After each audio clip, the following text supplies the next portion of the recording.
Roxanne Bradford, talking about her book on modern marriage. So let's continue taking your questions on this ever-popular topic. Okay, caller, could you give us your name, please? You can call me Mary. Miss Bradford, what would you say about a husband who doesn't do anything with his wife and family, but spends all his free time playing or watching sports? So, Mary, how long has he been treating you this way? Since before we were married, 10 years ago. It sounds like your husband may have deep, unresolved issues that are affecting his view of your relationship. But what can I do about it? Maybe nothing.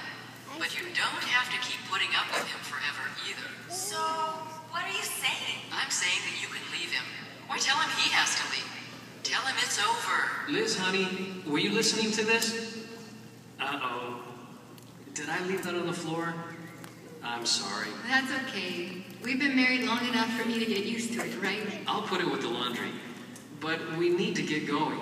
I'm sorry. I'm still a little sleepy after that long trip. Do you remember where Mom and Dad meet for field service these days? It's Claire and Brentwood, and we need to be there in an hour. We want to set a good example as special pioneers. Don't worry, I'll be ready. Here, let me. Okay, now you're handsome. Thanks. What about me? Do you still think I'm beautiful? You get more beautiful every day, and I love you. But we really need to get going. Okay. I'll be ready when you are. John, you won't believe who sent us an email. Come on, sweetie. We don't have time for email right now. It's from Megan. Megan? Where's she been? It's been years. The way she acted the last time I saw her, I'm surprised she's writing at all. What does she say? Dear Liz and John, I hope you're having a good time in your assignment. I still regret not making it to your wedding. Things were pretty intense then, and they still are. Zach Jr. just started school. And did you hear that I had another baby? Christy just turned 6 months. She stays with Mom while I'm at work. So as you can imagine, I have my hands full. Anyway, I know it may sound strange, considering, but there's something I really need to talk to you about. As an old friend, if you still consider me a friend. Please, let me know ASAP, Megan. Then her phone number. That sounds to me like a cry for help. I feel so sad for her. She was in such a rush to get married. And by the time her father tried to reason with her, her heart was already too involved. I'm so glad nobody pressured us to marry, or not to marry. Too bad Megan didn't listen to the elders' good advice. To do things Jehovah's way.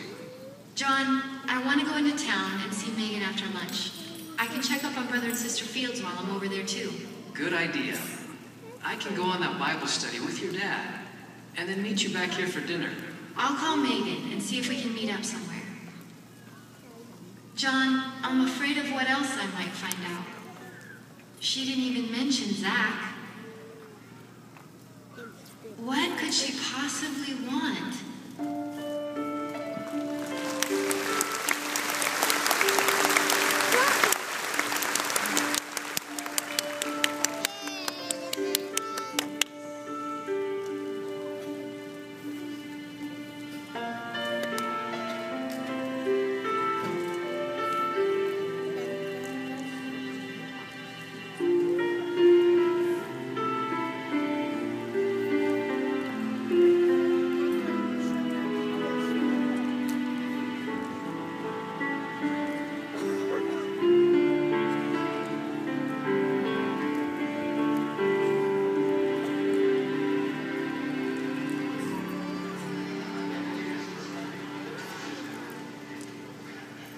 Megan? Liz! Wow, I almost didn't recognize you. Huh? You mean I've gotten fat? No, that's not what I meant. Don't worry. It's true. It's part of my new lifestyle. Here, light and sweet, the way I used to like it.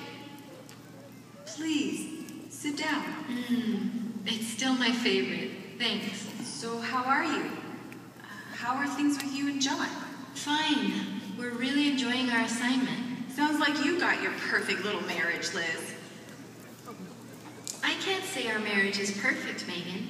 We have our little issues, but that's all they are. I'm still trying to get him to pick up his clothes, neat freak that I am, and he's still trying to get me not to be late all the time. Well, I'm glad to hear John's so easy to live with, Liz. I wish I could say the same for Zach. He really gets on my nerves.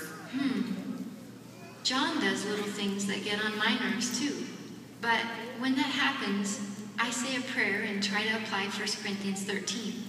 You know, love does not become provoked or keep account. It endures all things. Liz, my problems are far worse than yours.